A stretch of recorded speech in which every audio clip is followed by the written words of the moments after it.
Good morning, everyone, and especially to the 65 people that brought in Dylan Edwards yesterday. Don't worry, I'm not one of them.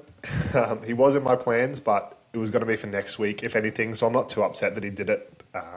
There was no real path to me getting him this week, and yeah, like it's fine. It's why I like having 18th, 19th man with that high upside. I think Dylan Edwards showcased that and proved my point to the highest degree, pumping out 100.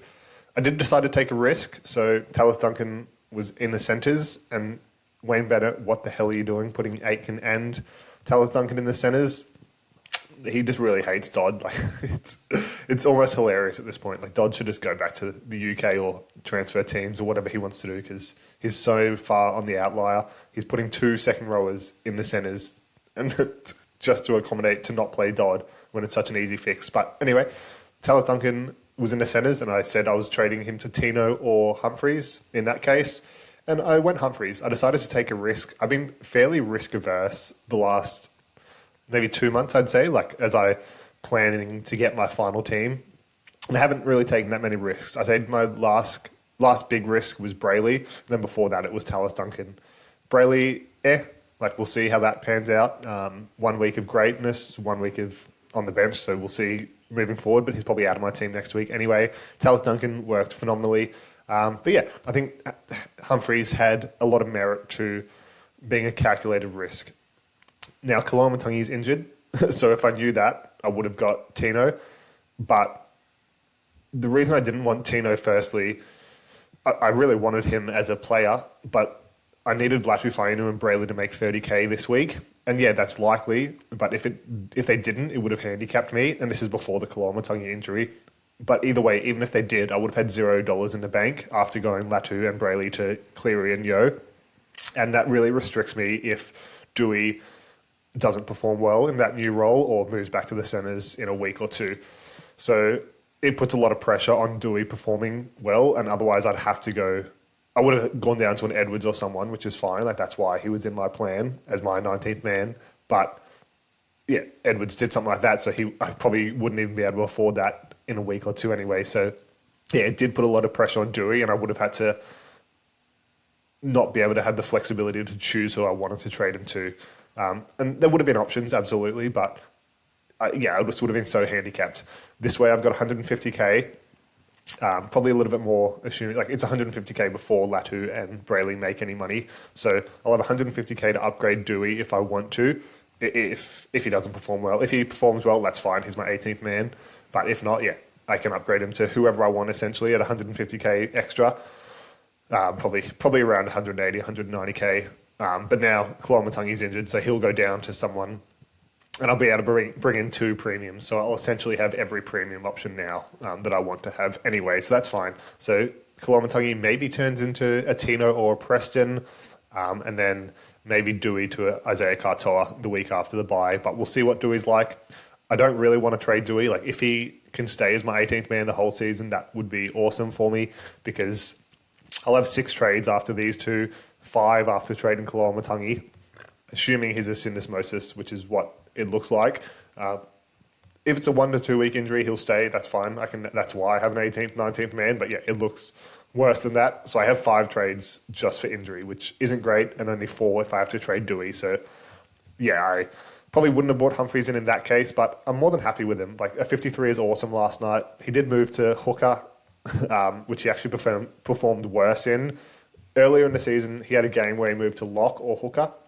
Can't remember which one it was, but he was kicking in play as well. He wasn't when he moved this time, but I mean, he's a half. He'll stay in half as long as they don't have injuries, so that's fine. He was on 41 after 53 minutes in the halves, so awesome stuff. He's priced at 33, I think, something like that. I projected him around 48 to 52, probably on the higher side of that. The reason it was such a big projection swing was I wasn't sure if he was getting goal kicking. He got hooked after 1 kick last game for Isaiah Tass, and Tass was in the team last night, so I wasn't sure how that would look. I thought Humphreys would get the goal kicking. That's why I brought him in. If I knew he wasn't getting the goal kicking, I wouldn't have, but that's where the risk came from. He also hasn't had as many kick meters with Whiten in the team, but I figured Humphreys is the more dominant kicker for sure, so he should start to get more. They don't have a great run, but that doesn't really affect Humphreys. He's not like a massive try contribution guy. And if they're struggling in the game, like at not making many meters, Humphries is going to be the guy to get the goal, the in-play kicking, and his kick meters will be boosted. As long as they have like a decent amount of possession and it's not like a 65-35 swing and they lose like 40-0 or something, it should be fine. So yeah, I wasn't too concerned about that. Obviously, I want him to get the try contributions and stuff like that, but yeah, either way, he's fine with that, so I wasn't too stressed. And he's a good tackler. He does miss a couple, just because his workload is so high for a half. He made 45 last night, but he had 30 and 53 minutes in the halves, so crazy stuff. And yeah, a 53 is great. It could have been better, could have been worse. It's fine. Like a 53, if I knew he got a 53, I would have brought him in, so I'm happy with that. Tino, I projected at 56, but like 180k more expensive for like a 4 to 8 point swing, and I thought it would be closer to 4. I'm more than happy. Like Humphries is the better play, gives me more flexibility.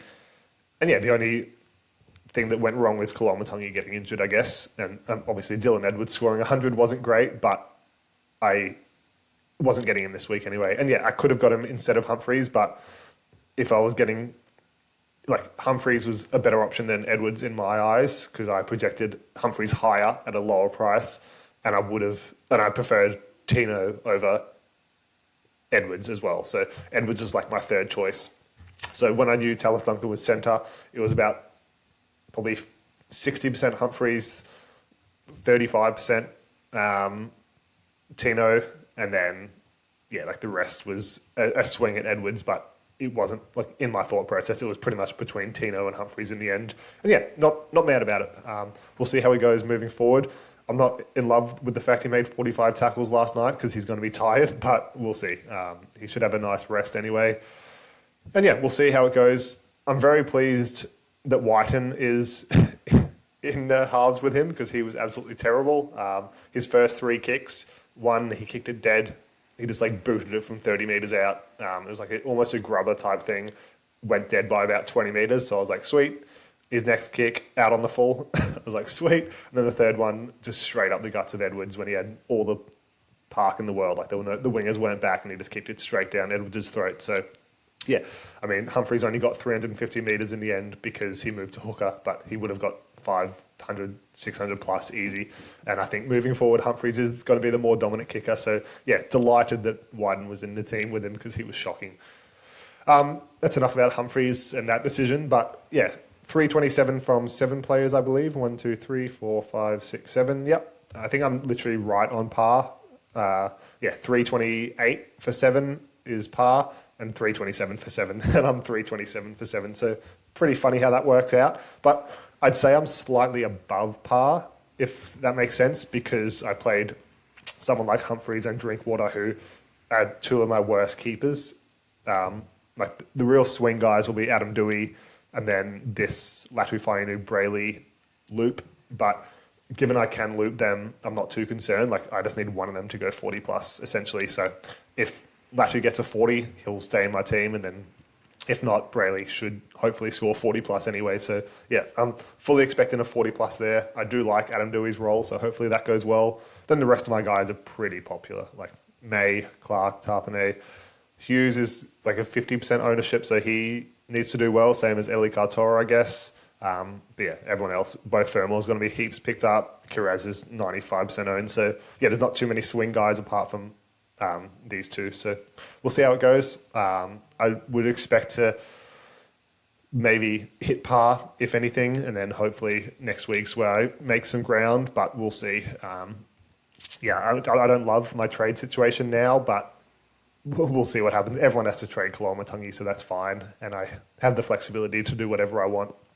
I still have like 800k in the bank, 900k in the bank now. And the average is 220. So I'm in a pretty good spot, but we'll see. The green dots are back up to 94%, which makes a lot more sense than, 80% the other day. Angus Crichton ended up being the most popular pickup with 44%, which is pretty crazy. But yeah, he was clearly the standout choice in the edge spot. I'm fine getting Angus in, given Koloamatangi's out, who's an edge dual, so I'm a little bit thinner on edge now. So yeah, I'm glad I got him over Tino. But yeah, Tino should probably go up to 30% when his game hits. Connor Watson again, pretty high up there. Dylan Edwards, 6.5% is... I didn't expect it to be that high, but I expected there to be some interest. And the rest are pretty common ones. Tanner Boyd, we'll see. I do think he's underpriced. I don't think he's a great option because, he doesn't have that high upside like a Dylan Edwards does at the same price, and you're looping them most weeks. So Dylan Edwards showed why you want those high upside swings. Nico Hines was pretty popular after that, 93 last week or something. But, it came back down to earth a little bit. Talis Duncan was like 11% traded out. I mean, I traded him out, so obviously I would like him to go low, but I couldn't root against him. Like, he's been so good to us. He's so fun to watch. He got a 40-ish, I think. So I was kind of happy he did well because I like him. Hugo Savala, 58% traded out. So that worked out super well for me, trading him out for Eli Katoa. It was such a risky one. And people only got 2 weeks of him, then they're off him. So got lucky there. But that's about it from that site. We'll move over to the games recap. Hey, Sharkies versus the Roosters. Sharkies were too good. Blake Brayley is in career best form. Like, he is a freak at the moment. Where have these run meters come from? I think that's 3 in the last 5 weeks of 100 plus meters, and he's never done it before. I'm somewhat tempted to bring him in, but it's such a risky one. Like, it would be such a massive pod. And I think he's 1 or 2% owned in the top 100, 1,000, 5,000. But if he's going to run this much, he's creating so much, I don't think he's a great premium option. I'd consider him a keeper, not a premium. He's never done this before. He's never been a keeper, a 50-plus guy before, but he's also never run more than 30 meters a game. So that looks like it's here to stay. He's done it almost every week now. I don't know. He's over 700K, so... But if price isn't an issue to me, then do I just do it? But no, I don't think so. But it would be such a good pod play. But it's such a risky one. But awesome game from him. He's been electric the last month or so. Really since round 18, I think, when I pretty much said he wasn't a good option. But that was the right reasoning at the time. He'd never ran the ball. He's just, in career best form. Teague Wilton with a 73. So, he was really good as well. Got that really nice set play try, which was cool, off Braden Trindle. And apart from that, just did everything in base as well. So 44 tackles, 114 meters. He's not really an option from what I've seen. I haven't been looking too closely at him, so maybe he has been performing well. But there's better options out there, in my opinion. Cam McInnes finally got one over AFB, played 80 minutes, which is crazy. And I don't think they had any notable injuries in this one. Unless I'm mistaken, Britton Nikora had the concussion to Jesse Calhoun. Can't remember how you pronounce that. Calhoun? I don't know. I don't think he got injured. I think he just played 12 minutes from memory. But Britton Nikora doesn't really affect Cam McInnes too much. I think Billy Burns was the one that went to edge. So don't really understand why he played 80, but he did. And the 61's pretty good. All in base, 67 in base. So good stuff there. Billy Burns was good. He's been good when he's had to cover at edge. I think he was at 400K when he came into that role, or maybe even slightly cheaper back in the day when I think it was Teague Wilton out for a while. But he did really well in coverage. A 52 is good, but he's not an option because he'll only be there for a week. Nico Hines with a 50. So, came back down to earth a little bit. He did get that somewhat lucky try off the Blake Brayley break, and then I think Teague Wilton was slashing on the outside, and then last second he pulls it inside to Nico Hines for only 10 points or something, but 40 without the try. He's in good try scoring form at the moment. He was really good, did really well to back up. He just didn't do too much else. 5 goals is good. 18 tackles a little bit lower for him. The kick meters are good, 240. If he's hitting that every week, he should be a keeper. Just the run meters were down a little bit this week. Even got a turnover tackle, so... he got to 30 real quick. I think it was 30 after 30 minutes and then sort of bludged along. But a 50 is fine. I think he's averaging 66 in the 3 weeks that I haven't had him, after I traded him, which, is very high. But considering he got a 93 in that, I'm not too mad about a 66 average. So I think anywhere between 50 to 55 moving forward. But he does have that high upside, as we saw. AFB, in his 200th game, only got 52 minutes, which is a little bit surprising. They just didn't need him towards the back end of the game. I think he got a bigger rest, came back on with 20-ish minutes left. And yeah, 41's not great.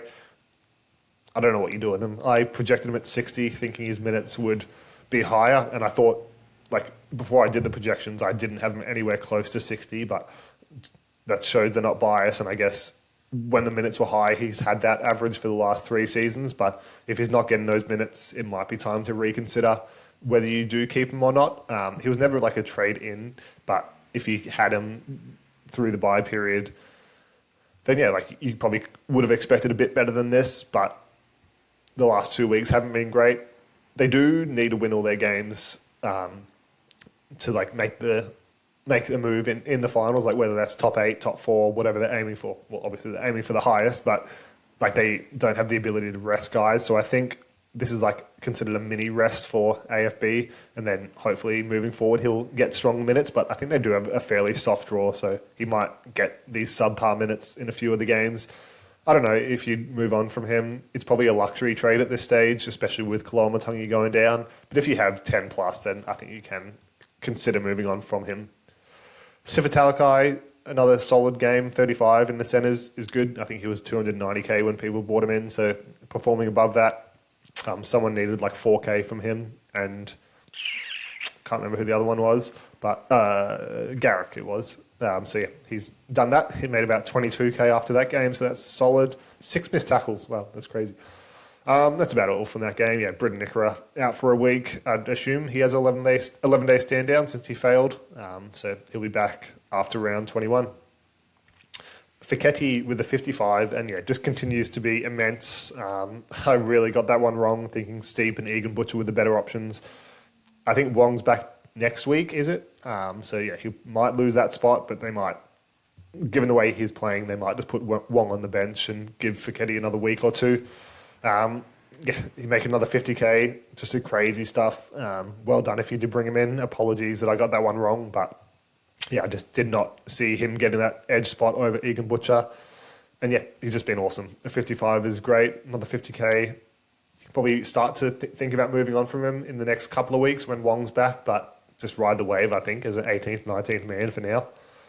Nofahu White, 67 minutes. There's just no slowing this guy down. He's been so good for them in that forward pack while they've been battling injuries, origin, stuff like that. Yeah, 53 and 67 minutes isn't the usual PPM from him, but he must be so tired, and just to pump out 67 minutes and a keeper level score is great. I still view him as like a fringe keeper, but yeah, like if he's going to play these minutes, he's an out and out keeper, almost a premium. Angus Crichton, 52 is lucky. He was on 12 after like 50 minutes or so just before his try. He did have like that one run where he crab walked and got 3 or 4 tackle breaks, and then straight after got that try, which was good. We knew his tries would increase. Like he had 1 for the year, and that's why he was so underpriced. Yeah, 52 with a try isn't great, but considering the sort of game he played up until the try, we'll absolutely take it. Connor Watson got that try assist for the Angus Crichton try, so super lucky there. 42 is fine. Like he's owned by 70% of people now, I think, something similar to that. 42 is not great. If you went Grant over him, like you'd probably get one up on him this week, but yeah, just wasn't his sort of game. He's had back-to-back weeks of slow starts. I didn't watch it last week because I was at a Bucks, but I think he was on like 0 or 2 after 15 or 20 minutes. And he was pretty similar this week. I think he was on 0 after 15 minutes. So essentially he got 42 in 58 minutes after that. So it's not too bad. Yeah, he was carried by the try assist a little bit. He'll be better moving forward. Like he's fine. I'm hoping those minutes go back up to 80. But we'll see. 73 is fine. Like it's probably a 5-point difference, but that is quite significant. Blake Steep was great in his minutes, but yeah, the minutes just aren't there. So you can look to offload him now. He did have that try save as well, which was a really, really good tackle in real life. Rob Toyer with 31 tackles is pretty crazy. Egan Butcher, so yeah, he was in the centres the whole game and did quite a good job. Like he has really slick passing, which is pretty crazy. Didn't know he had that in his bag, but yeah, he does apparently. Teddy with a 27, so disappointing, but everyone has him. Not everyone.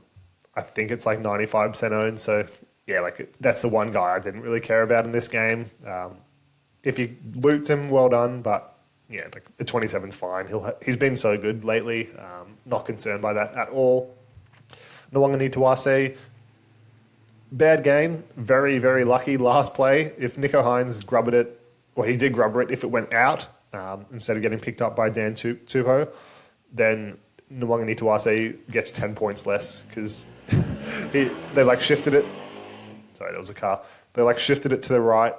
Nwanga Nitawase bumps off two guys, passes it to Teddy, I think. Teddy passes it back, gets another 3 tackle breaks. So it was crazy stuff. A 27's bad, but it was going to be like an 18, I think, before that play. So, yeah, you'll take a 27, I guess, in that sort of circumstance. This is why I don't have him as a keeper.